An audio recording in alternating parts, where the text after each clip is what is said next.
What's up, people? Welcome back to Noise Avocation Podcast. I am your host, Ryan, here with Jeremy. How's everybody doing today? Today we're going to be interviewing Illmatic. If you follow our social media or their social media, I'm sure you've seen the posts and the advertisement going around for the last few days. And hopefully once we get into the actual interview, you enjoy the interview. We're going to be talking with them about their upcoming album, which is out on February 24th. The album name is Watching the World Burn, and it's out via, is it Upstate Records? Upstate Records. Okay. Upstate Records. We will put links and everything in the podcast description of the episode on where you can go to pre-order it, to buy it. They do have CDs and t-shirts currently. And as far as I know, they will be doing vinyl in the future. But obviously, if you've paid attention to us before and know that comes with delays and whatnot. So be patient with them on their end because a lot of that's out of their control. But fucking Taylor Swift. Yeah. For social media purposes, you can follow the podcast at Noise Avocation on Instagram and at Noise Avocation Podcast on Facebook. You can email noiseavocation@gmail.com with any questions, comments, concerns, etc. And Jeremy, you can find him at holdfast_517 on Instagram. Spelled out 517. Spelled out. But before we get into the actual episode and get Bill and Joe on call here, we are going to preview one of the unreleased tracks off of the album. This track is called Supreme, and it does feature a Detroit rapper by the name of Guilty Simpson, who, if you're not familiar with, definitely go check him out.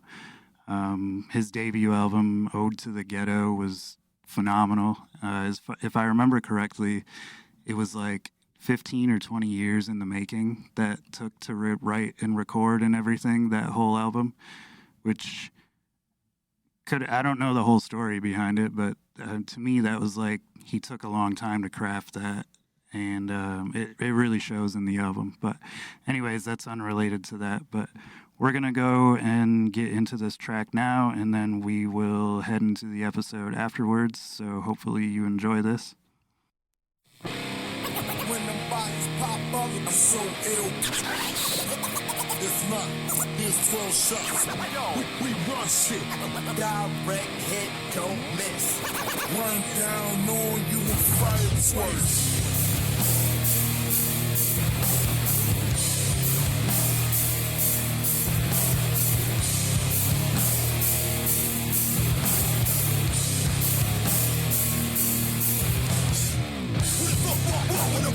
Disrespecting his pocket blown up. I am the master killer. 41 shots for the cops with no love. My clique don't play no games, say no names. Gang, gang, gang. Straight out the sewer, we bang on shit like orangutan.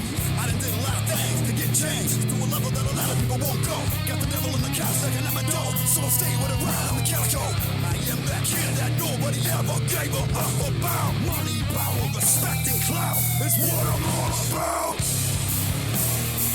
I am not suffering. The Alpha Omega.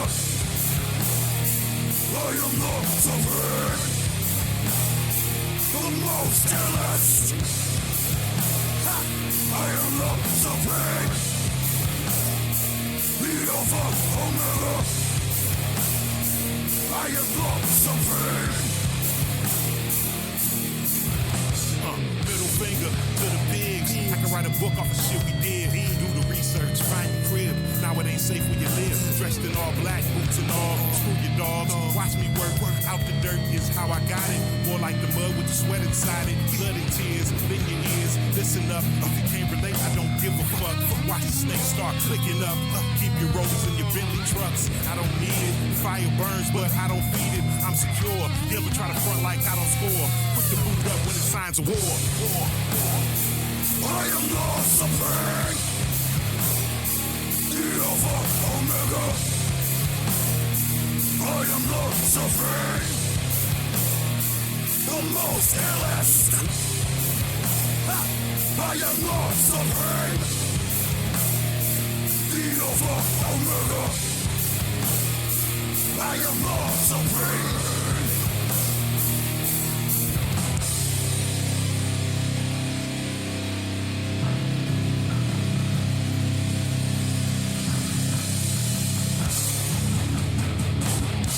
Respect to the ones that came before me. Rock you, ice trooping through the original OG. 93, 8-ball and MJG. Show me how to eat and pull money out of the street. What?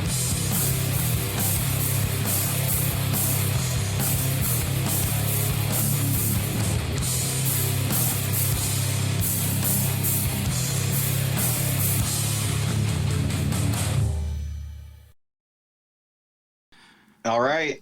So here with Joe and Bill. Also, Bill, I'm Fuck it, sorry. we'll do it live. Sorry if I call you Billy at any point. I'm like used to calling you Billy. Yeah. Yeah, no, it's fine. It goes, yeah, it don't matter. I get called all kinds of shit. Yeah. First impressions of the album. I mean, we both really enjoyed it.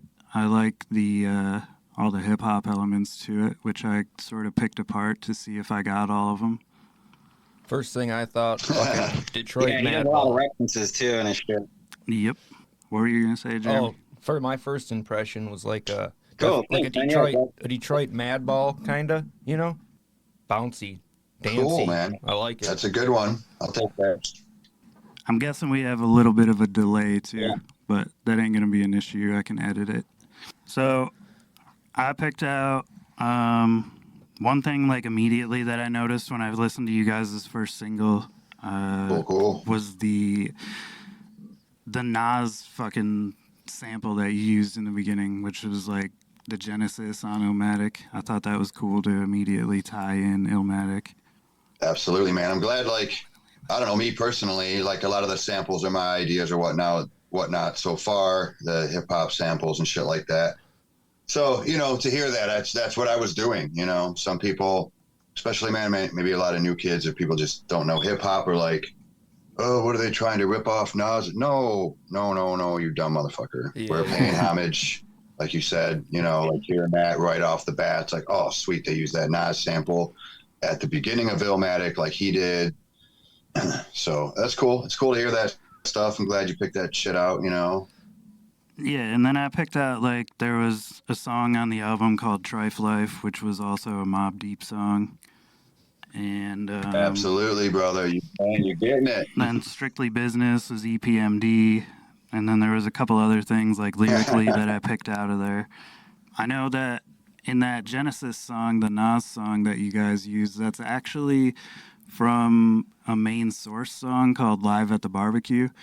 That was like Nas's first ever recording. Yeah, man. Yeah, you're catching it, brother. You're picking it all out. I like it. It's cool. Yeah, we stay even on with our like the shit. lyrics, there's a lot, and maybe those are probably a little bit more hidden than the actual samples, or like. But I use a lot of one-line hip hop stuff, and a lot of hip hop artists will do that. It's not ripping somebody off. It's like, again, more like paying homage, or like usually don't use more than like one line and then like start running off that yourself in hip hop. So, I mean, there's probably at least a good dozen one-liners throughout the lyrics that I'm looking to see if anybody finds too. Well, I did hear you reference 93 8-Ball MJG, Ice Cube, Rakim. I did hear Violent by Design, Jedi Mind Tricks dropped in there. And there was a couple other things that I can't remember immediately off the top of my head, but I know I picked them out. Yeah, those are some of them. There's even like a line, I think the 8-Ball and MJG line is from the Supreme track we did with Guilty. Yep. And that's kind of like really a hip hop based track. And there's actually two lines in there. There's a E-Town Concrete. Yeah. That's what I was line. gonna say. Yep, I am Yeah. that kid that nobody ever gave a F about. Yeah, I caught Yeah, that right away. but then I flipped it up after that Yep, and like yep. ran it with my own shit. You No, know, it yeah, was dope, yeah. dude. Yeah, definitely like a nod. So, Yeah, hell yeah. I'm a big E-Town fan. Hell yeah. I got a funny story about E-Town. If you guys like stories, Love Bill 'em. might Yeah. remember this. Go ahead. So I want to say 1995 or 6. maybe 7. I don't think it was any later than that. E-Town plays in Allen Park, Michigan at, God, what was the name of that place? Anybody listening will know. It was Cold as Life, E-Town Concrete, Underground Disciples, a couple other bands, and a band that I was in probably before nobody knew me called Shudder. It was kind of like a Helmet, hip, Deftones kind of thing is what we were doing. But anyway, long story short, E-Town didn't get to play because true to the legacy in Detroit, Cold as Life played, and there's a fucking riot. No shit. And this dude's head got put through a pinball machine or something like. I remember a pinball machine got smashed up. And, you know, cops show up, and E-Town was the headliner, so they didn't get to play, and that was like the first time in Detroit ever. How long before they came back? Oh, God, man. I mean, I'm sure they have been. I remember seeing E-Town at Milwaukee Metal Fest probably that same year or the year after, like 96, 97 was the next time I seen them. And then, man, I don't know. I don't know when the next time they were back in Detroit after that, but I'm sure they have been on their own. But that was the first time. That was like on the Time to Shine. Time to Shine just came out. Fuck, man, that's so long ago. Yeah. It was, I mean, when you look at it, shit, 27, 28 years ago probably. Yeah, shit blows my mind. So who does most of the writing for your songs? Like, who's the hip-hop head that's putting all this shit in here? Or is it kind of collaborative? Most of it's collaborative. You know, we'll start with the riffs. You know, I'll work some riffs out, show Joe. Joe will go through whatever he feels he can write lyrics to, and then we build it from there. We get the most progress done when Joe and I get some, you know, time to just go through riffs and put shit together loosely, and then we get with the rest of the band, Dan and Casey on drums and bass, and that's where we really, you know, tighten shit up, get any transitions worked out. And then, you know, a couple weeks later, Joe comes in with the fucking vocals, man, and yeah, usually I'm quite surprised with what he comes up with, so works out pretty good. It's good rhythm we got going. Dan wrote,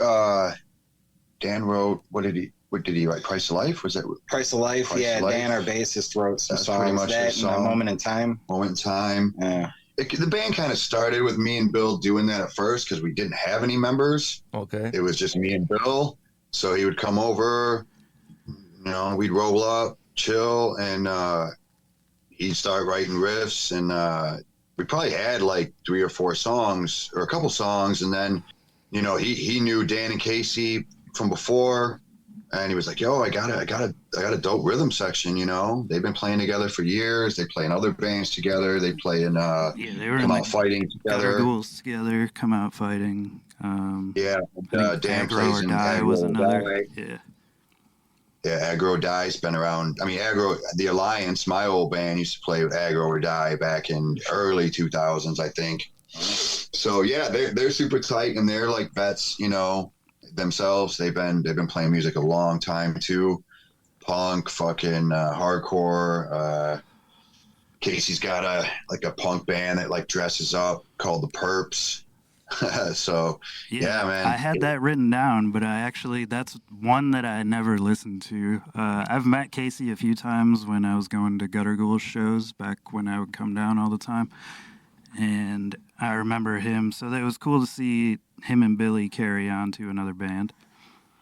Yeah, like I said, Bill knew them from, or at least, both of them. I guess I did know Dan because I knew Aggro, but I didn't know him like that, you know? Right. So yeah, it's cool. It came together pretty good. Me and Bill still try to get together and come to practice with some stuff, but man, whenever anybody's got something, we just throw it out. No one's shy about saying, yeah, maybe let's work on something else or try it this way or try it that way, which is just cool, man. We're all too old and you know, just been doing it a long time to have to deal with that aspect of being in a band of people. So yeah, no writing drama. process is fairly easy, you know, I would say. Well, I want to ask Bill how it is like writing like hip hop on a guitar as compared to like you know, your previous stuff, or even like, you know, I hear the hardcore in it and the punk, but like on the Rat Trap song, it's fucking groovy, man. You know, and then of course the Supreme song with Guilty Simpson, I think's the most unique song on the fucking album, and the guitar on there is that's fucking badass, man. Oh, thanks, man. Yeah, I was excited to get that song out, man, because that's a lot of that has to do with the new guitar I got and some of the functions on it, and just having fun. So yeah, you know, I'm going definitely out of my normal element, but I've always kind of tried to jump around different genres in my life. You know, I've had acoustic bands, I've had psychobilly, metal bands, hardcore. So just throwing hip hop on it.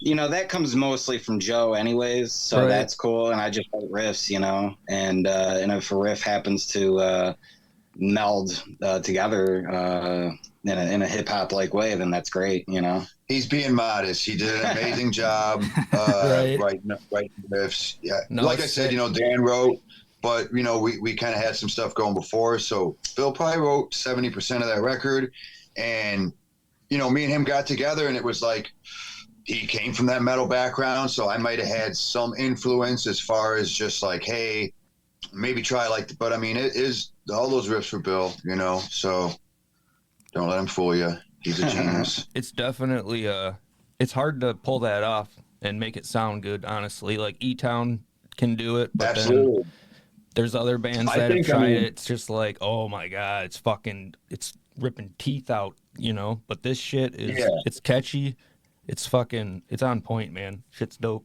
Thank you guys. Thanks, man. For lack of a better word, we had to like not dumb it down, but like, I mean, I've been in crazy metal bands, I've been in Right. hardcore bands. To get that groove element, you know, there has to be them like them time changes, you know, that make sense. You know, It's all about the hook. it's all about the hook. Right. You know, that's a big hip hop thing that I guess maybe I brought in, and to Bill too. I was like, man, think about writing the song around the hook, not the other way around. You know, and yeah, I mean, we've heard that a lot. Like a lot of people are like, man, it's workout music. You know, I've heard that. I think Right. Bill has. Yeah, I was A lot of working out people to are it like, the other day. I think because it's like easy to listen to. It's heavy. It's groovy. Yep. I've heard a lot of things like you can understand the lyrics for people that might not be like so like dialed into just like Detroit beatdown, you know, like so Yeah. like don't fuck around, you know, it's still heavy, you know. We just don't write our breakdowns the same way like the Alliance did like 20 years ago or something, or even Bill Strength and Honor, you know, like we're trying to add different elements in which give us a little bit more opportunity to like write different breakdowns, you know. So Yeah, you know, I grew up on the Alliance albums, and then I would study them on how to write hardcore music. And then when I go and write a song, he'll go, "Dude, that sounds too much like the Alliance," you know. Yeah, But that's what I grew up on. So like, it's gonna sound a little bit, you know. But that's where we are just like, you know, now. You know, it's just all about straying away from that type of thing and You straying can- away from whatever is the typical way to do things for me, at least. So You can definitely hear the Alliance similarities, because both of us broke out our Alliance CDs to go back and listen to it, and then I was listening to Hyde, and I was listening to Gutter Ghouls last night, and a bunch of other stuff. And just going back to try to kind of compare the newer things to how it's carried over sound-wise. And there's definitely similarities, but I really loved the hip-hop element. I know I said it already, but to me, that was the coolest part of the project. Is there any artists in particular that you're listening to while writing that bring on the inspiration for the hip-hop element? I guess this is my question. Maybe Bill can. I don't know. Bill listens to hip hop. Maybe I guess I'm probably the biggest hip hop head. Whatever. I heard Bill listens Yeah, to man. opera. There's no like. I don't like break out like, you know, Ice-T, OG, mainly because it's on rotation. You know, Right. I listen to a lot of hip hop. I still listen to a lot of hardcore. You know, but Yeah, I'd have to say I was listening to a lot of Freddie Gibbs. I've been a huge Freddie Gibbs fan the last couple of years. Amen. Not that it like per se inspires me or whatnot. I just like good hip hop. Right. And again, the difference between like rap and hip hop, I don't really listen to rap as much as I listen to hip hop. Yep. I don't know like whatever you want to call it, mumble rapping. I don't know trap rap. I don't really know that shit, man. I know more hip hop. It's what I listen to. Yeah, I'm more in the same lines myself. Yeah, we're both that way. So if you listen I've to been Freddie listening Gibbs, to, do you by chance yeah, listen Freddie- to Benny the Butcher? Yeah, I was just about to get into the whole Griselda Okay. shit, you know, and I know that's like really hot right now, and a lot of people are like, hey, yeah. But I mean, like newer stuff, you know, that I like Rome Streets. Love Rome. Yeah, How but then about- again, man, it's like, you know, on rotation in my car or wherever at the gym, when, you know, it's Mobb Deep, it's Nas, it's you know, it's everything. It's Jedi Mind Tricks, it's Army of the Pharaohs, it's Ill Bill, it's Nems, it's Yeah, Detroit yeah. shit, it's Aztec, it's Foul Mouth, it's, you know, I've listened to a lot of hip hop. I listen to a lot of beats. Alchemist is one of my favorite producers. Czarface. You know, I love Hit Boy lately. You know, he did that whole record with Benny. So Yep. yeah, I listen to a lot of hip hop, man. But I listen to a lot of newer hardcore. I'm always trying to stay up. I always give a band a listen if somebody's putting them in my ear. You know, I will say not a lot of new things lately catch my ear as much, you know, as in the hip hop world. But I'm always paying attention. I'm always listening. Are you by chance familiar with Ty Ferris out of Detroit? A little bit, yeah, a little bit. I'm cool with him. I talk to him pretty regularly. I think I brought it up to Bill at one point before too, because I was wondering, how did the Guilty Simpson feature come about? I know you did features with him on Suicide Kings, and then I did hear Apathy and Self-Titled on a track that you did too. Yeah. So, I mean, people don't know I was in a hip hop group pretty much for like the last 10 years or so before I did this, called Suicide Kings, with me and a producer from Canada, King Cole. And to give him a plug, he actually plays in a big metal band now. They're doing really good, called Trench. I just seen some stuff. They're doing a bunch of shows. They're doing really good anyway. Right on. But so yeah, we did, I mean, 2 or 3 European tours. We did a couple Canadian tours. We had vinyl and stuff on different labels. We did tracks with MOP, Yep. Apathy, Self-Titled, Guilty, Snack the Ripper from Canada, along with, Aztec you know, was on always there. putting all the Detroit homies on. Aztec's probably on Yep, half of Aztec's on a every few. King's record. I seen Bub Rock on there too. Yeah, Bo was on a record that he was working with Shane Foulmouth at the time. Yeah, on one of the newer records. So yeah, like that came about. The Guilty came about from the Suicide Kings Okay. hookups and all of that. Yeah, Yeah, I and love that came Guilty. about from just Detroit and Aztec, and yeah. So I'm super stoked about that song. I'm really stoked for people to hear it. So Yeah, we will. you like it? We got it at the beginning of the episode, so they'll hear it. nice, cool. Yeah, let's see. Yeah. I think we plan on doing a music video for that one too. Oh, that'd be Bring on the sick. hate. Bring on the hate. Come on, start talking shit about it's a rap track. Blah blah blah blah blah. Nah, I thought that was the coolest Yeah, song on the album. exactly. Because I love Ode to the Ghetto, so like Guilty was the shit. I listen Oh, to him man. all the time, so that was That- I was like, holy shit, they got Guilty Simpson on a track. Yeah. And again, like, you know, I'm like a fan. I'm a fan of hip hop, and I'm not, you know, I'm never a super fan or anything like that. All stupid, but I was a fan of Guilty from just before, from being a Detroit hip hop. Right, I mean, he's from your city, Ice Game man. record that he did with Apollo. Yep. Oh man, that's like for me. For Detroit, like hip hop, I'm not talking like Eminem and shit like that, which is definitely hip hop, you know, but like on a way bigger scale, Yeah. you know, like that's one of my favorite Detroit hip hop records, you know, is that Dice Game record. Yeah, it is a great record. I liked Apollo's Sincerely Detroit album too. He had a lot of great Yeah. people. Apollo's a dope producer, man. And I'm glad that everybody like that is getting their shine, you know. Yep. I followed him back when he was in Ugly Heroes. I liked Ugly Heroes, yeah. It was depressing, but it was good. Yeah, it was good winter music. Good winter, yeah. I mean, like you could tell, like the Detroit Chicago mix up, man. Like you can be like, oh man, this shit's dope. It's grimy. It's kind of depressing, man. I feel like I feel it. I guess that's a good thing. You're feeling what they're doing. You know, Yeah. you're feeling where they're from.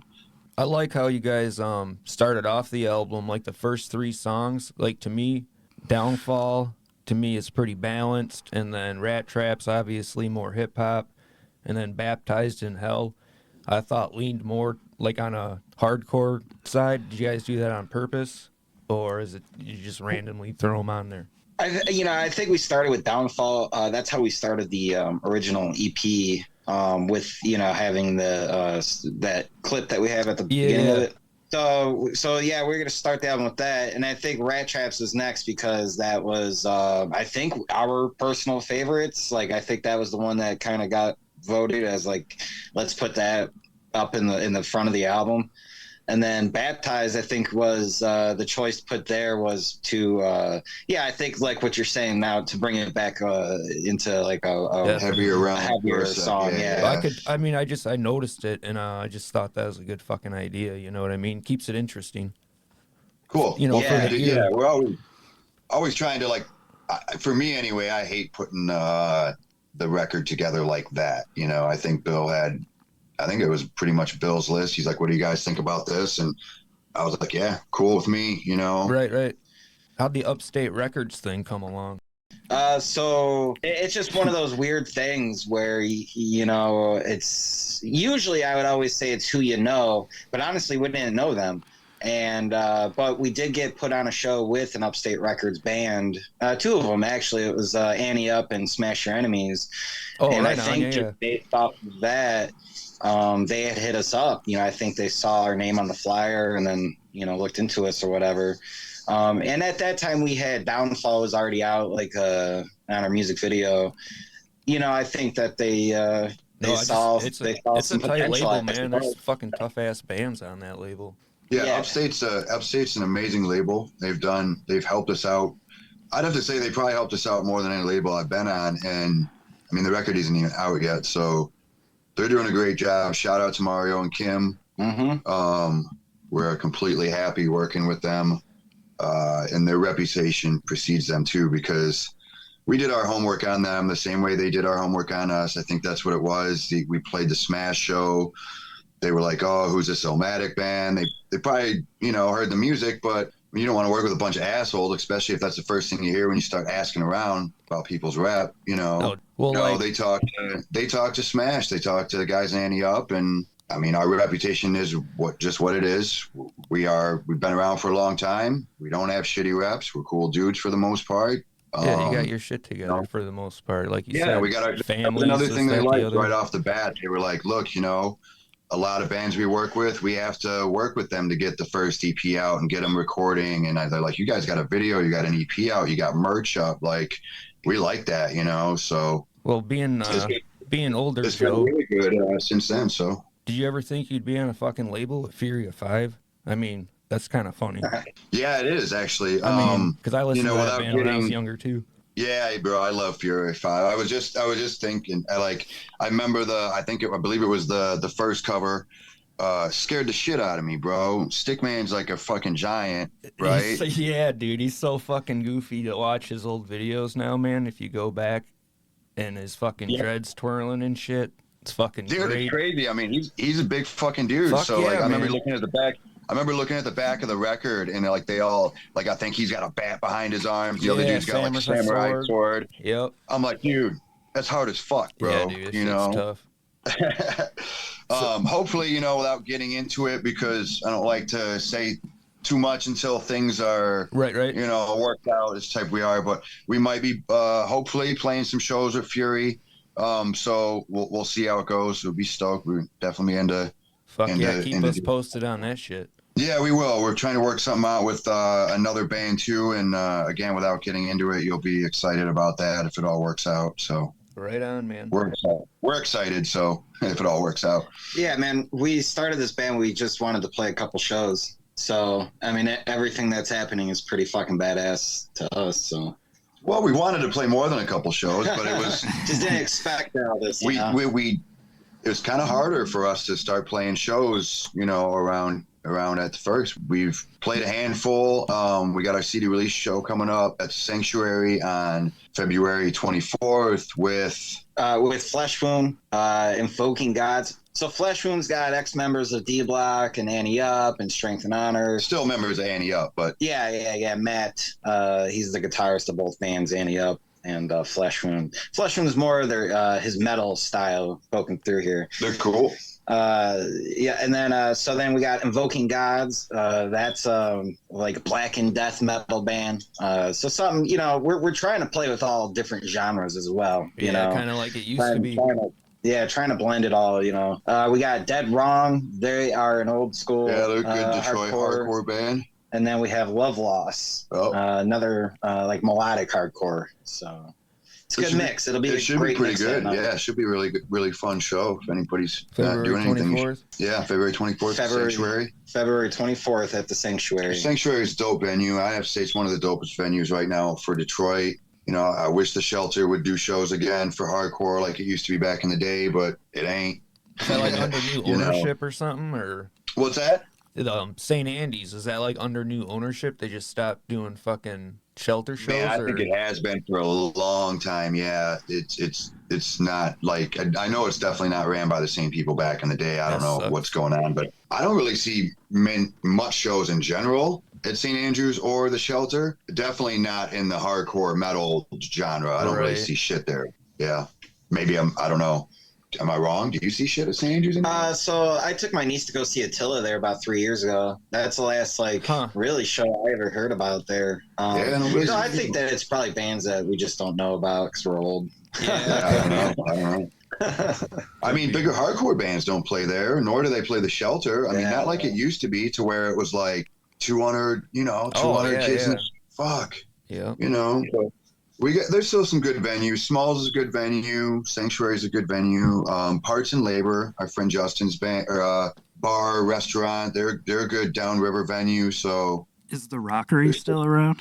So the Rockery was shut down, but that's the same owner as Parts and Labor. Oh, okay. Cool. Yeah, so you'll get the same mix of bands at Parts and Labor. Do they still have like 80 different kinds of grilled cheese and stuff? Fuck yeah, they do, man.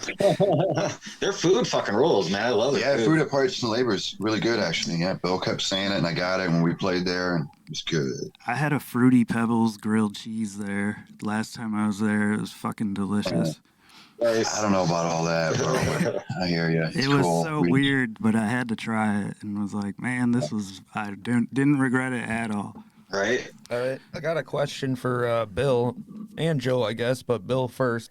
You know, all these different bands you played in, what is, people would expect you to listen to, this, that, and the other. What's something you listen to that people would be like, what the fuck? You know what I mean? Gino Paoli, he's an Italian pop singer, if you will. Started in the 50s. Oh, that's good. With a lot of like love songs, like you would think doo-wop, but Italian in the 50s. So I listen to a lot of that, man. A lot of that. I've been listening to a lot of synthwave lately too. So I really don't listen to much heavy music, newer stuff at least. I discovered a band the other day, Rollo Tomasi. They fucking ruled. That's new to me, though they've been around for 20 years. Yeah, that happens to me all the time too. Yeah, those guys are pretty rad. But yeah, man, I'm pretty all over the place. I really just country, man. I can't stand country music. That's about it. Do you think with age you've opened up your taste in music? Like from being younger. Yeah, I used to be pretty like, somebody was like into Disturbed. I'd be like, oh, that's dumb. You're dumb. Yeah, but for sure.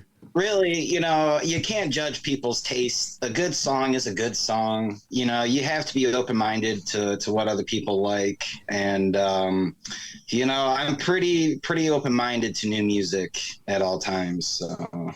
What about you, Joe? I was going to say, I'm going to ask Joe the same thing. I did hear on Terrazone podcast that you like Nina Simone, which I thought was great. Yeah. And then Halsey, who I also enjoy. I like Halsey. I mean, again, like Bill said, nothing I would really like search out, but my girl was listening to her a lot, like a year or two ago, whatever. And I was like, okay, I hear you. Yeah. I like that shit. I listen to a lot of Motown and soul, man. Oh, yeah. You know, Yep. I love all that stuff. The Charmels, like Isley Brothers. Again, I'm not like, I listen to a lot. I always kind of have, you know. Yeah, Same definitely. thing. I'll listen to some country, but no, not really, unless it's Johnny Cash or like Hank or something like that, or Leonard Skinner, some jams. You know, no, I do not listen to any country. But yeah, I'll listen to metal. I'll listen to hip hop, reggae. I fucking love reggae. Me and Bird are always. He's like the only fucking hardcore face tattooed dude I know that Yeah, I followed listens to more Bird on reggae. Instagram for a That long listens to time. more reggae than I do, but he's the only dude I can rap about it with. You know. Oh, that's tight. Yeah, so I've- he's turning me on to shit all the time. So shout out to Bird and your reggae influences. Yeah, I see him posting reggae shows all the time.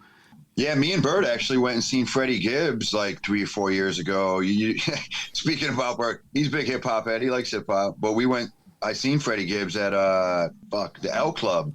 You ever guys go to the L Club in Southwest Detroit? I've never No. been there. Yeah, it's a again, I don't know, man, really after the pandemic. I'm pretty sure they're still doing shows there, but it's like this little kind of seedy ass club in Southwest Detroit. And yeah, Freddie Gibbs was there. It was like crazy. Before he got kind of bigger. Oh, right on. So it's just like a real, like, smaller, kind of almost intimate, like, show. Oh yeah, there was probably maybe 200 people there. Oh, that's fucking sick. You ever hear 3 of at the a most, you know. Yeah, it was a good show. you ever hear of an old group called the Crystals? It was around the Motown era and everything. I haven't, man. No. So Prodigy from Mobb Deep, his grandmother was one of the singers in the Crystals. Oh, yeah. I have a few of their 45s. They're nothing like crazy, but they were like a basic like Diana Ross and the Supremes sort of thing. Man, I love that stuff. I grew up with that, man. I mean, it takes me back to like riding in my mom's 76 Pontiac Grand Prix, and like that was the shit that was on the radio in the late Right. 70s and the early 80s, and you know. Yeah, both of us listen to all types of different stuff. Like I've told Bill this, but I don't know if you know, we do this podcast in the back of a record store. So Yeah. I'm all over the place with music. That's cool. Always digging into everything. Yeah, it's kind of I how we used to work- started it, you know? Yeah, I used to work at a cool record store down here when I was younger. It was called Record Exchange. Bill probably remembers it. Oh, you worked there? Yeah, man, I worked there back in the 90s. It was the same record store that, if you look online right now and you type in Deftones, Southgate, Michigan, Mm-hmm. they're playing in a record store. That's a record store I worked at. No shit. Yeah. 96, I think, 97. And Clutch actually played there too. How crazy is that? Oh, Both wow. of those bands are That'll like be- huge right now. Yeah. You know, but back then they were playing in a record store like fucking 100 people maybe, tops. Insane. I'm there that at would that be- show. I'm not in the video, but I'm at that show. The Deftones one. Oh, right on. Yeah, it was cool. They played like The Shelter the same night. That was the first time I seen Earth Mover. $3. that's Check sick. this out. Here's some old school numbers for you. It was $3 to see the Deftones, a band from Detroit called the Gutter Punks, and Earth Mover at The Shelter. Huh, I Yeah, never. $3, dude, never again. Yeah, that was gonna say that'll never happen again. When I was younger and teen, I'm 38, so when I was like 16 to 20, I was fucking running around all the time, and I always liked going to the Shelter. I was like, I'm never paying over $20 to see a show, you know? And Yeah. I think I paid $20 to see Social Distortion, and that was like 25 years ago, dude. It's like, I'm never going to be able to do it again. Yeah. Again, though, man, things after the pandemic, especially like being in a band now again after the pandemic, like everything's gone up a little bit, man. Yeah. It's hard. I mean, we're talking like hundreds of dollars just to get to a show, you know, Oh, most and definitely. gas. Like if you got a show that's 6-7 hours away, I mean, like do the math and gas prices. It's probably going to cost us like $200 just to get there. You know what I'm saying? Oh, yeah. And they so and they it's- want to it pay sucks. you nothing. Yeah, you got to do the show for free. Yeah, you know, and hey, like sometimes that's okay, you know, like just as long as we can get from point to B. But again, when you've done that for 20 some years, it's kind of hard to do that, Yeah. you know, at our age. I'm not saying my age, but you know, but again, you know, it's not like we're not going to, but it's just in general, like the cost of everything has gone up. So you were talking about not paying $20 for a show. Yeah, I remember when shows were $5, and Yeah, now yeah. a local show now a local show is $15 to $20 to see 4 or 5 bands. But when you think about it, it's not that bad. Oh no, I mean, yeah, it's not it's totally $5 worth anymore, it, but it's yeah, it's just it's funny how that works is all. I remember when gas was 89 cents a gallon too. Yeah, I remember when it was 99 cents. Yeah. I don't. I know he's a little younger. I'm only 31, so. So, and also on that, like, so we sell our shirts for $25 typically, and it's a little high. I think it's a little high in price, but at the same time, we're not really selling CDs like we used to anymore, you know. So we have to supplement the cost as well. So, you know, if somebody's buying a shirt, it's to support us. So, Oh, most you know, definitely. and you know, with every shirt, we always throw in stickers too, and blah blah blah. So, you know, I mean, but that's why, you know, it's just like we got to raise prices as well. You know, it sucks. You shipped a fat pile of stickers with the CDs that you sent us. Shit, yeah, dude. Shit, yeah, man. I slapped one on my truck. Oh, good. My I winter slapped beater. one on Bill's head. There you go. So I have a question about the album. You mentioned that you were trying to get it recorded at Bricktop Studios in Chicago, which I see in the liner notes didn't happen. What happened with that? So, cost, 100% cost. There we go. Cost. If it ended up taking maybe 3 weeks, 2 weeks, No, it took us quicker than we 4 thought. days, maybe 4 Yeah, complete whole 4 days. like But 2 that was weekends between or 2 something. weekends, yeah. So now making that trip out to Chicago to do that, you know, was what we were like, oh shit, you know, cost. Came down to cost 100%. I guess we can say it now because I don't think we ever said it before. But we were also talking. At least we did actually get to talk with him through Upstate about having Billy Biohazard produce the record and record it. Okay, that answers another yeah. question that I was gonna ask, because I did hear also in Terror Zone podcast you mentioned you wanted to have a hardcore legend involved with the album, but you didn't mention who, so I had that written down to ask you. Yeah, that's who it was. We at least, you know, there you go, legend, man. It would have been a freaking honor to have him do it, and it would have been a blast. But the cost, you know, we just didn't have the cost, and at the same time, that's nothing against him. He's got to do. It wasn't even him. It was just more us having to go to California and stay there for a week and pay for, you know. I don't know, man. I don't know. Like hardcore's hardcore, but hardcore's different. I'm gonna be that guy than it was before, and I'm sure the dudes in the 80s are going to say that it was different than for me, like in the 90s. Maybe people have this perception. I think maybe more so nowadays because of the internet, and you can portray like pretty much whatever the fuck you want. But like bands don't make a lot of money, you know. Yeah. So even though it might have been like $5,000 for us to go out there and do it, or you know, dude, that's we're a lot working of fucking class, money, dude. Yeah, you got to take that out of pocket. We're working class dudes. I run a Muay Thai gym. Casey runs a barbershop. Like people got families and jobs, and like can't just do that. I mean, it'd be great if I could, and even not make money. I would take 2 weeks off work and not make money if somebody would like pay for me to go just be a musician for once in my fucking life. But you know, it don't really happen like that. You know, not for us. We've been grinding for 25 fucking 30 years, man. You know, always done it the hardcore way. Like every record you've ever heard that at least I've done, and the Hyde and the Alliance and Suicide Kings and Illmatic, like we paid for it, you know. Yeah. We may have had some help with labels, and like I said, Upstate is one of the best ones so far. But we pay for the fucking recordings. We do all that shit, man. You know, tour comes up, cool, man. It's like we got to pay for a Sprinter band out of our pocket. Hopefully, we make the money back. Hope, you know, like, don't get me wrong, we're down to do it, but you know, people just got to realize. People used to say that in hip hop a lot when I was in Suicide Kings, because Suicide Kings did fairly well in Canada and Europe. You know, we were based in Canada, so that's, you know, kind of where we started.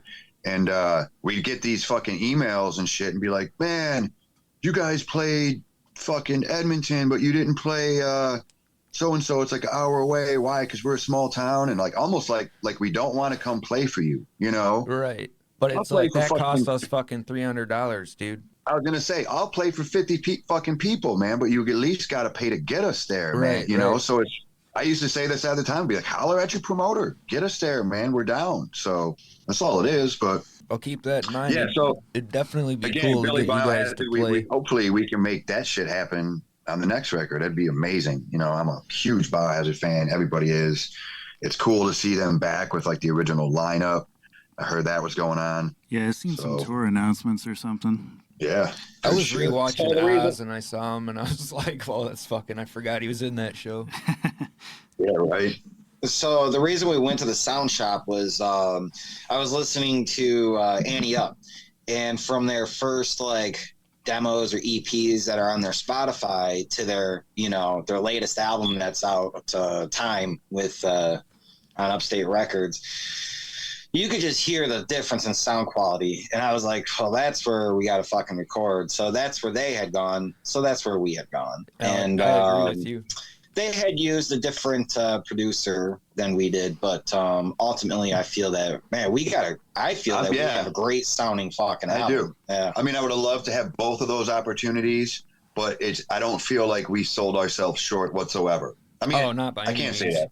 I would love to have Billy produce it and it'd be great, but you know what I'm saying? Like I love the sound of this record, and I don't think that like, oh shit, man, and we should have went to Chicago. It would have sounded. I'm not unhappy. Nobody's unhappy. We're happy with the sound for sure. Absolutely. Right on. Were there any hip hop people that you wanted to get on the album that you weren't able to? No, not this run. Again, I wanted to. I don't want to say touch into it because I kind of felt like we jumped into it really with when you're looking at the album as a whole, to where you see there's only 2 features on a hardcore record and they're both relevant hip hop vets in the Detroit scene. Yeah. And then you go into other songs like I think Strictly Business, where you have those scratch intros, and even Supreme, where you got the cut hooks. That's my guy from Suicide Kings, the producer that did those. You got the Nas samples, the Mobb Deep samples in there. We really kind of delved into the hip hop part of it, for a first record. But next record coming up, I definitely have some people in mind that I would love to have on the record if possible. I put it this way: I have some legend people, and I have some like maybe these are more realistic. But I'm always shooting for the stars, So. Do you want to drop any of them names now, or are you waiting? Nah, bro, I'll let you know when we get close. We'll do another one. All right. Yeah, We'll do a follow-up in the future. yeah. I probably said them before, man. But we'll see what happens. I think a self-titled feature would be cool because he's like in the whole like tough guy gun rap shit. So that would A be self-titled feature would be cool, and I'm like thinking about it even more as like a vocalist standpoint, because he's got a dope voice. He's got a lower sounding voice in general. So I wouldn't even want him. I don't really think he would. He's not like into that kind of music as far as I know. I wouldn't want him screaming on the trap. I want him to just do self-titled on Right. an Illmatic track. I think he'd tie in great. I haven't spoke with him in a long time since that. Well, not since the tour. We kept in touch for years afterwards, but it's been a couple years. Nothing that I wouldn't feel, anything that I couldn't reach out to him tomorrow and be like, yo, Self, what up? It's Joey from Suicide Kings. And it would be, right back on, talking business. But yeah, I would love to. And, you're not far off the melt on some of those. So we'll just leave it at that. All right, cool. Yeah, man. There's a couple times when I was listening to this album, I closed my eyes and look, you were talking about the sound.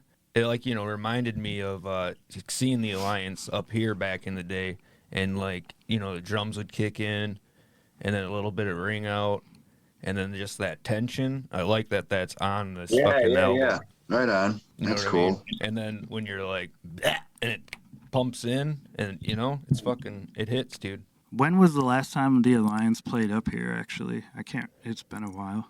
Oh man, is it Alpena? Yeah. Yeah, Alpena, Dave.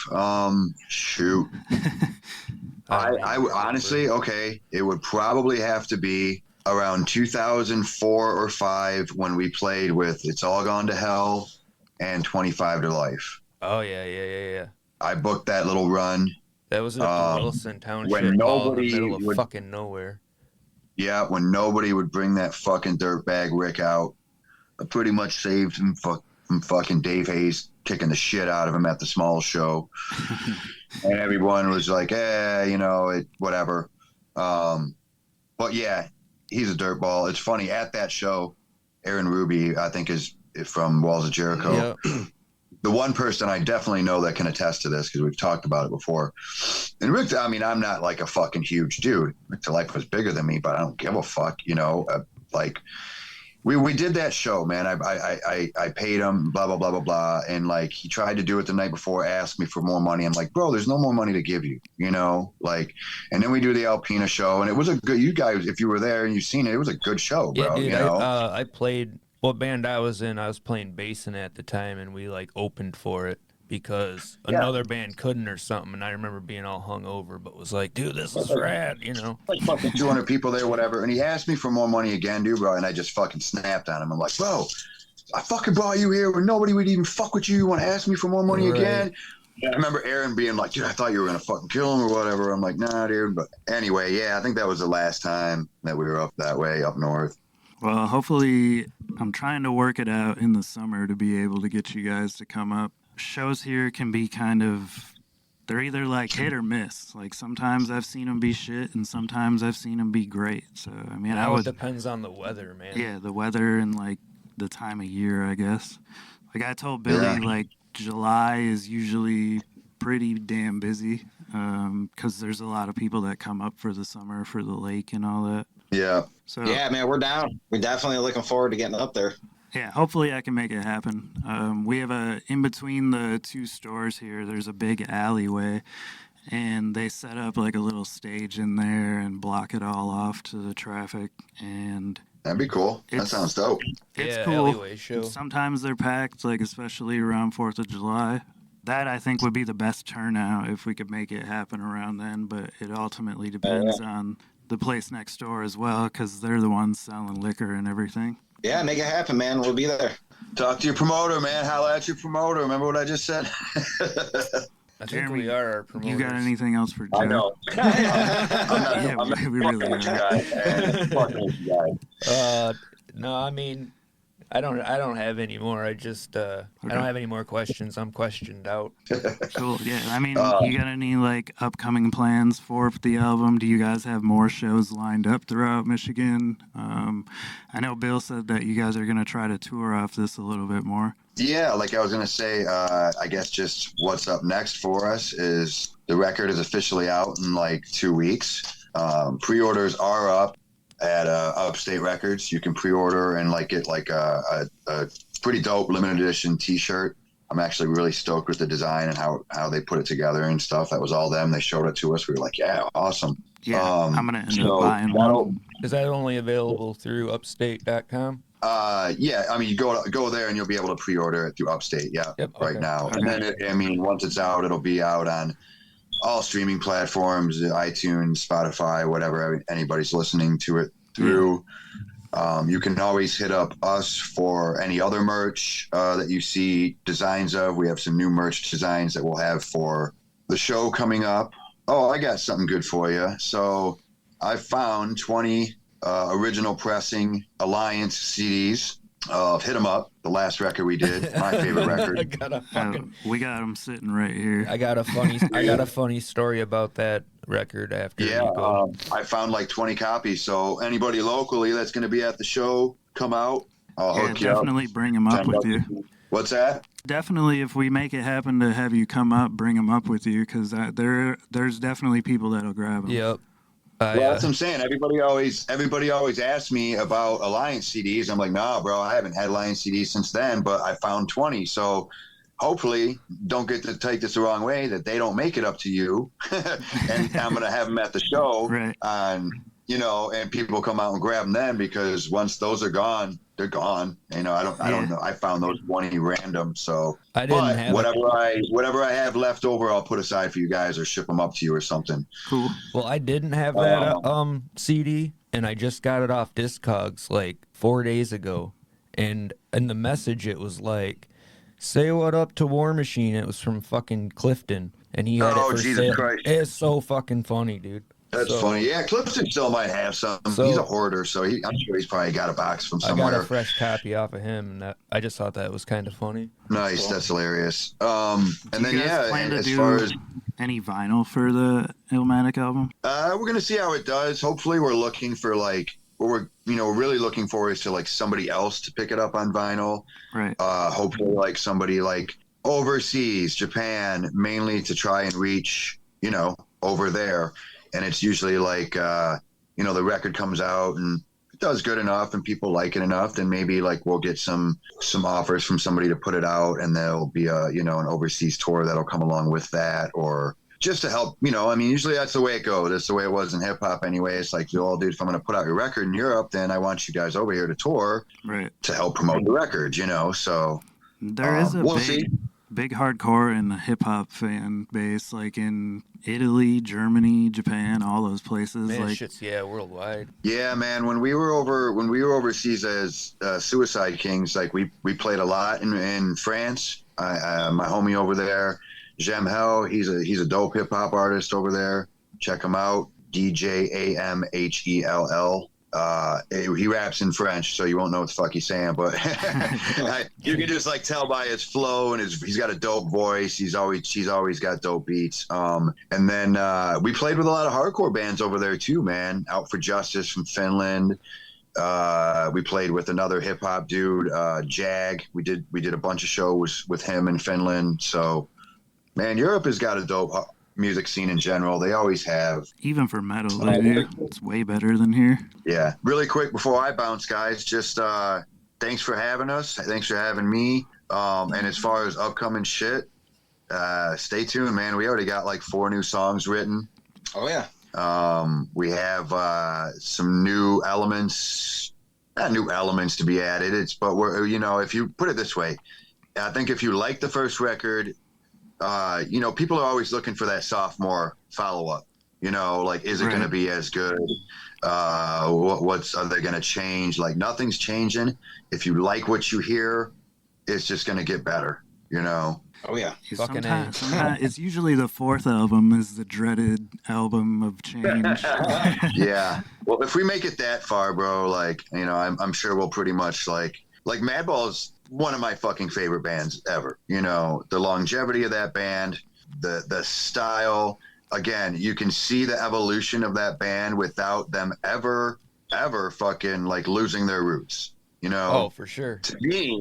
To me, as far as like hardcore,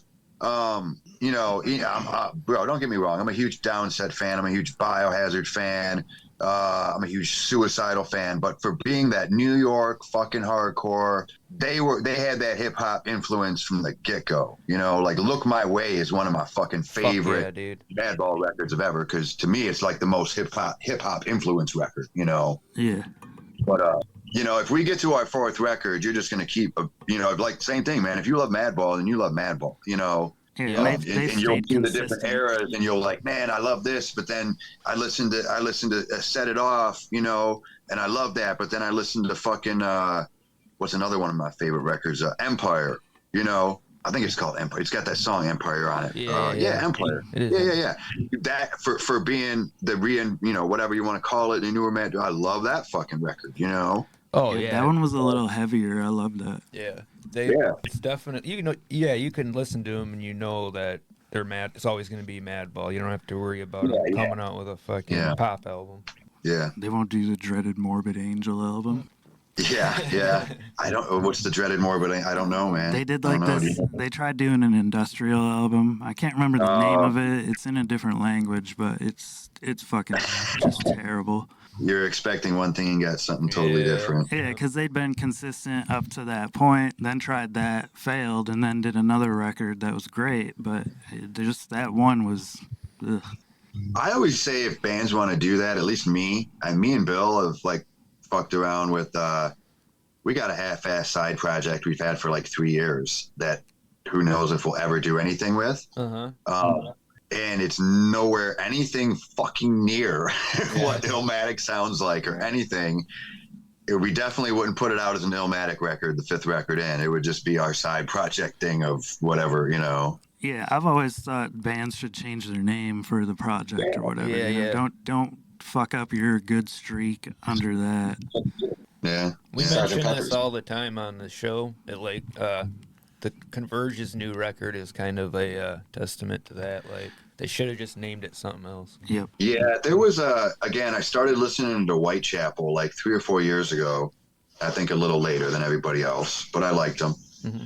And then they just put out a record that sounds, and I have to say, and I mean, this is a bold statement, but he sounds like the Maynard from Tool a little bit. He's singing a lot, and it's like super fucking different than any Whitechapel album I've ever fucking heard. Yep. You know? I have it. It's great. I loved It's it. got like an orange. It's got like an orange or red cover or something like that. You know? Yeah, they put out a follow-up to that one called The Kin, where it's the same style, and Really? yeah, it's just as good, if not better. Yeah, it's again, it's cool, but I kind of wanted to hear that original Whitechapel that I started listening to, but at least they did it well, you know. Yeah, they did it well. I mean, it wasn't like The Saw is the Law, which was a way different sound, but yeah. See, that's my favorite shit. Yeah. Yeah. All right, fellas. Well, like I said, man, thanks for having us. Yeah, man, we Yeah, appreciate it. Thanks for the time. Billy, I have a couple questions for you afterward, okay. after Joe pops out. And Yeah, man, we're gonna try to make it up there as soon as you guys will have us. So absolutely, man. All right. I will definitely keep in contact about that. But yeah, thank you for taking the time to do the interview, and we'll definitely do a follow-up for anything new you guys got going on and anything like that. for sure, man. Absolutely. It sounds like you guys got a cool spot up there with the record store and everything. It's always good to see record stores still going on and shit. And I know you guys are trying when you can. You book shows and you do things like that. So it's cool, man. It's Yeah, always good to see that still happening. yeah, well, I appreciate it. Yeah. Thank you. We're old dudes doing it too. I'll let Billy yap your ear off. All right, man. Enjoy the rest of your day. You guys. Have a All right, good one. all right. What's up, guys? Hey, Bill. Okay, so I wanted to talk about your fucking dog pet line of clothes. Yeah, Yeah, yeah. it's a cat pet line. So far, cats and small dogs. Damn. So I got a cat. What are you trying to sell? Yeah, So, right. he Yeah, makes- man. I just been, I made my own vests, and there's not really much of a market in making vests for humans since it's more of like a badge of honor. You got to make your own. Yep. Yeah. And so that's where I thought of, making them for my cats, and that other people might want that too. How do you find the right size like shirt to wear for him? So I ordered just a whole bunch of different sizes on off of like Shein, some other animal site, Chewy or some shit like that. Mm-hmm. And so I just got a bunch of random sizes, and I just started sewing. That's an like a very unknown fact to the rest of the world that fucking hardcore kids, metal dudes, we can fucking sew like a motherfucker, dude. Yeah. Yeah, I know how to sew Yeah. very well. I can be crafty. Yeah. So I have a pug. His name's Sabbath. Can I? Nice. He's like not that big. So at some point, I want you to make him a vest. I mean, I'll Yeah, I'll absolutely, pay you man. to do it for sure. But so Absolutely. I seen you were selling them at like a horror con or a tape swap or something like that. Yep. So in May, I'll be selling them at the Halfway to Halloween swap thing, and I'm sharing a booth with my friend. She's a great artist. Her name's Anna Christina. You can find her on Instagram and all that too. But we'll just be splitting a booth, and really, I only have like a clothes rack full of little tiny vests, so I don't That's take still up dope, much man. space. Yeah, I mean, I think you'll do well because people love their fucking cats. So Yeah, for sure. Yeah, who doesn't want their cat the to have cats- a badass vest? Yeah, the cats don't like the vests, I'll tell you. Yeah, I was just thinking that. I'm like, I'm not trying to be a dick, but my cat is not gonna wear that thing. My Yeah, dog no, they would get love pissed it. off when they see me finish a vest. They're like, "Ah, fuck." Yeah, you gotta try it out on them. They're trying to run out of the house. Yep. I did want to ask, so you watch a lot of movies. Have you seen the trailer for Cocaine Bear? Yeah, dude, that looks great. Okay. Yeah, that looks was- great. Hopefully, it looks like it's gonna be gory. So Yeah, it was That's awesome. Ray Liotta's last movie. I thought that was really cool. Yeah, right. They were promoting. Yeah, I the believe it fuck was out of directed that by Miri, Zach and Miri, Elizabeth Banks. Oh yeah, I seen something about that. I didn't know she Right. directed it though.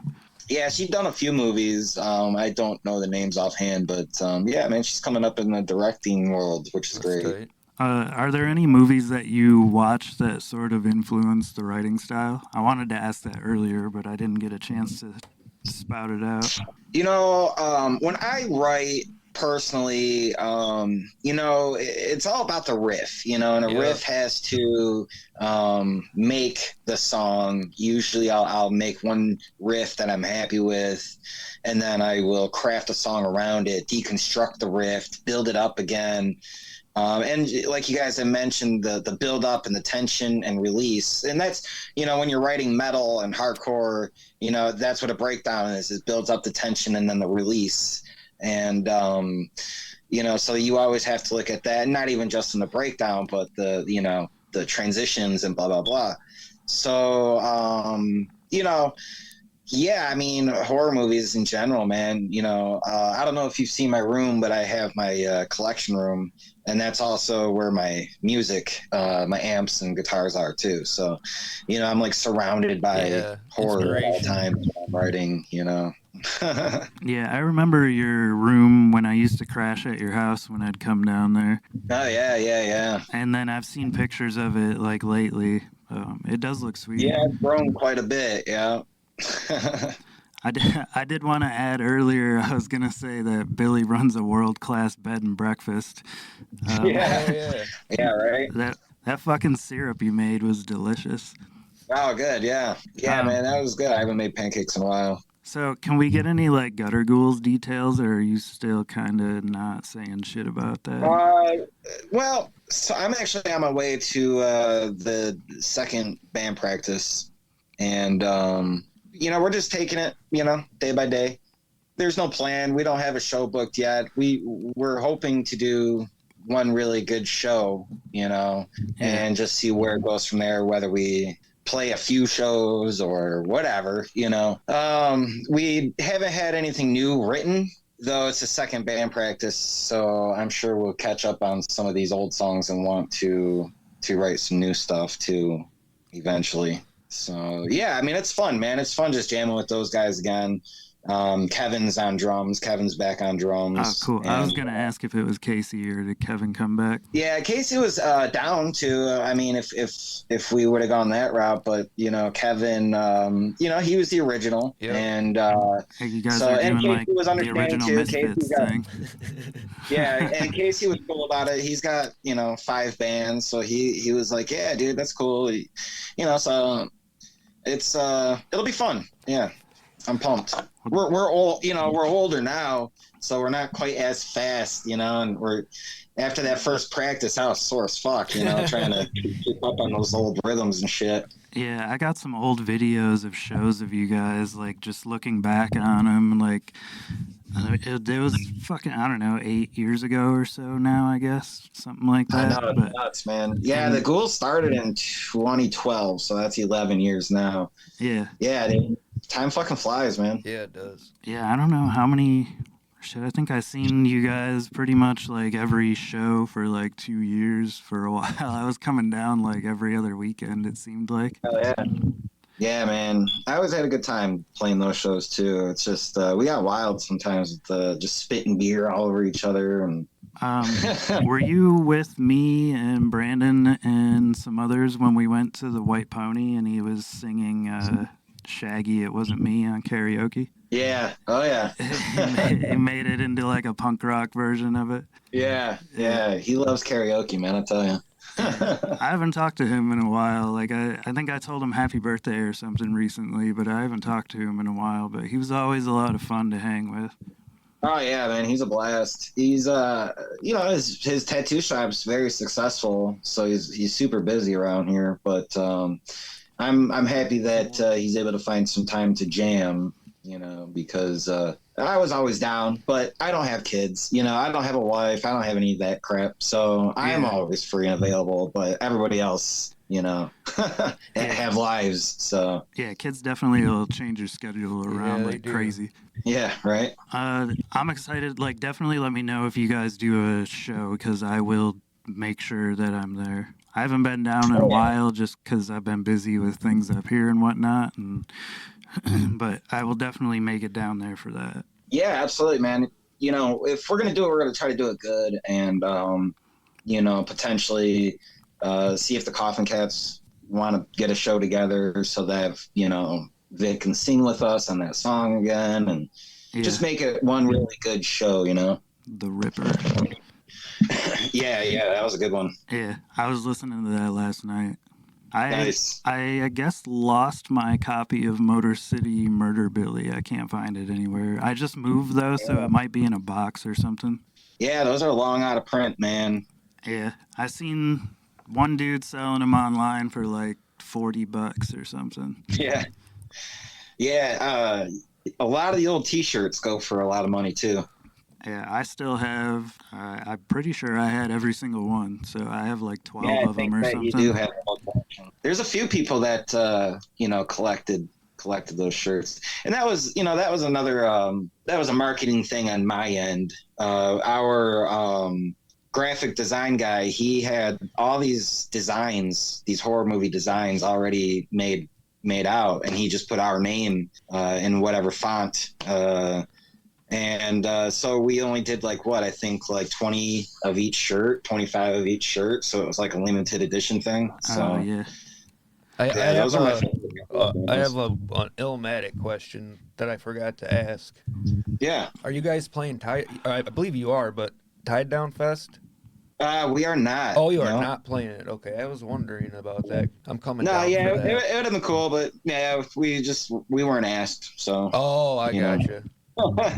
That's I It is what it is. gotcha. Yeah, but we do have a few things at a big show that could work out, you know, soon. So that'll be great. Yeah, I'll try to make it down soon for an Illmatic show too. The winter's kind of weird just because weather's unpredictable with it. Very unpredictable. Yeah, so far the only thing we have booked is our CD release February 24th. So Yep. we haven't really played too many shows with Illmatic. Trying to keep it few and far between. You know, plus we've been busy with writing and recording the last year, so it's been I think we've only played 5 shows. So, but yeah, you know, we're always looking to play more. So, you know, if anybody hears this and is booking, yeah, let us know. Always looking to play outside the hardcore genre, get into the metal genre, you know, play a hip hop show, thrash, whatever, man. We're down to play it. So. Yeah, I think a like hardcore hip hop collab show would be a really fucking sweet thing to pull off. Yeah, absolutely, man. Well, you know, Aztec usually plays with us at all our shows, and you know that just is well, it's nice because one, there's no time for him to set up his gear and shit. Yeah. Yep. So as soon as he's done, you know, we start right off the bat. You know, there's no that time loss. So.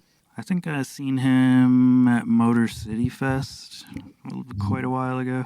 Oh, okay. Or it might have been somewhere. It might have been Joe just walked Corktown and not Motor City Fest. I don't remember. But I remember it was at Corktown. Joe walked into my house just a little bit ago for this, and he noticed the Motor City Fest poster on my wall. So him, Casey, and I all played the same show before we were jamming together. I remember the first show I seen Gutter Ghouls at. You guys opened for the Misfits Oh, yeah, nice. at You know, Harpo's. a lot of people give Harpo's a bad rap. You know, you got to sell your tickets to play. But, you know, the rules are right up front, man. You know what you're signing up for. If you don't sell enough tickets, you don't get to play. Yeah. If you do sell tickets, they'll give you a time slot according to how many tickets you sold. In fact, they paid us a shit ton of money for those. We sold a lot of tickets, but, you know, I want to say we were paid a good $1,000 to play those shows. Nice. Yeah. That's pretty good, Brandon actually, got, for that. Jerry Only's phone number, and you know, Jerry Only and Brandon were texting for a while about getting some big festival together, having the Ghouls come out to some Misfits fest they were gonna do, but that never happened. But would have been rad. It was probably Danzig's fault. Yeah, right. So February 24th at the Sanctuary. What time? 7:00. Doors at 7. And there's a website on our Facebook to where you can order your tickets online and save $5. So Okay. $10 online, 15 at the door. Cool. I'm Send not me. making any promises, but I could possibly swing that because it's That'd Friday be and I rad. get out at 1 usually. Yeah, dude. Send me a link to that so I can post it in the episode description. Oh, good. Yeah, that's cool. Yeah, man. The flyer looks kick-ass. It's the same guy who does all our graphic design work. So Yeah, who was the guy that did the design on the album? he also does the graphic art for Fury of 5 as well. That's just, I noticed that myself a few weeks ago, but he's done all of Joe's Suicide King's graphic design work too for the last 10, 12 years or so. So they go just way back, and yeah, obviously I guess this guy does a lot of big work, so pretty good. Yeah, that's cool. I remember seeing the concept design that you posted a while back, but I couldn't remember the guy's name off the top of my head. Yeah, I don't really know his name. It's like Primal Design or something like that, but there's something weird with it too, I believe. But He yeah, definitely you know, kind of looks everybody- like a hood Spider-Man. yeah, right. I'm Well, the guessing. way I see it, you know, we had that. If you look on our EP cover, it's a guy kind of standing in the shadows. You know, to me, this is the same guy. Yeah. So we have for our future album covers, I'd like to continue this guy's, you know, whatever the hell he's seeing, whatever the hell's going on. Yeah, that would be cool. Kind of let it kind of paint out a story, you know, like it's very comic influence looking, so it would make sense too. Yeah, now I haven't talked about this with the guys or anything like that. This is just my what I see, you know. February 24th is the album release date. I will be posting links in the description for everything to pre-order and all that for you guys. Yes, sir. And then I'll have it on our social media and whatnot. But I do got to let you guys go soon. I'm headed out to jam with the Gutter Ghouls. All right, but yeah, so thanks for joining us and taking the time to do the episode. I'm glad you we were guys, able to man. make it happen. Yeah, thanks. Yeah, Bill. man. Thanks for having us. And we'll definitely do a follow-up in the future, like as you guys are doing videos or another project, EP, tour, whatever. And then I'll still continue to be in touch about hopefully setting up a show here. Absolutely, man. That'll be great. Yeah, we could do a show from the back room with you guys during the show. Yeah, I got everything set up to be able to do that. That so would be fucking sick. that would be sweet. Yeah, right? I'll keep you posted on that. Sounds good. Well, all right, guys. Yeah, check out Illmatic. Check out our show February 24th. You can pre-order our new album coming up or buy it at the store or at the show. And then also on the Upstate Records website, there are exclusive T-shirts. I haven't even seen these things in person, but they look pretty fucking rad. So Yeah, I like the We've checked design. them out. Yeah, they're dope. yeah, it's it's the guy from the album cover, but it's just I wasn't expecting that. I was pleasantly surprised, man. Upstate's been nothing but excellent, man. That's Those guys good. rule. Cool. Well, shout out to Upstate Records. But yeah, man, I'll let you get going. Tell Brandon and Kevin I said hey. Absolutely, man. All right, thanks for having us, man. You guys take care. Yep, All you right. too, man. Thank you. Later. I said this already, but I'll have all the Illmatic info in the description of the episode. So go pre-order the album, buy a t-shirt, whatever, help them be able to go play some shows and shit. And you can check it out February 24th on all streaming platforms. And if you want to be cool, you can follow me at holdfast_517. Spell that out at Instagram. And I am at Soundwave Slave on Instagram. And Illmatic is Illmatic Detroit Hardcore, or Detroit HC, I'm sorry. You could definitely go follow them, show support, share their stuff and whatnot, but I'm all good here if you are. Thanks for tuning in, everybody. Peace out.